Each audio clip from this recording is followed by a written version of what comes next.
એ 100%ની વાત છે, પણ જેટલું જીવાય એટલું આનંદ કરી લેવાની વાત છે, મોજ કે મને તો એમ થાય ભલા મને જીવે એવું આવ્યું હે, વાહન મકાન રૂપિયા લોઢા હવામાં ઉડે અગર દોડે વાતું થાય, શું બાપુ ઘટે છે આમ?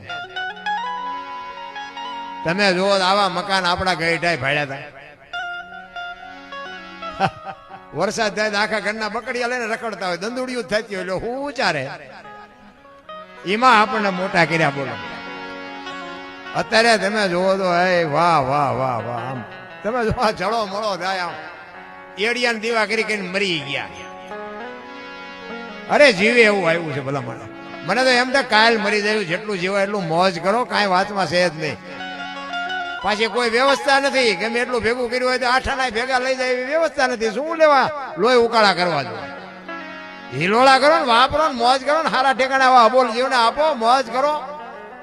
કાંઈ ભેગું તો આવવાનું જ નથી, કોઈ દેવાના નથી. લઈ જાય એવા ઘણા છે, પણ વ્યવસ્થા જ નથી. અમુક અમુક છોકરાને ખાવાય નથી રહેવા દે એવા, પણ એ વ્યવસ્થા જ નથી. હા, જે આ છે ને એ, અને આ બધું જેટલું છે ને એટલું આપણે ચોકીદાર છે ભાઈ, માલિક નથી કોઈ. માલિક હોય તો ભેગું આવે, માલિક નથી. આ તો રિટાયર થાય ને છોકરા આવે, છોકરા રિટાયર થાય એના છોકરા આવે. આ બધું નોકરી જેવું છે, આમાં બીજું વાતમાં કાંઈ છે નહીં.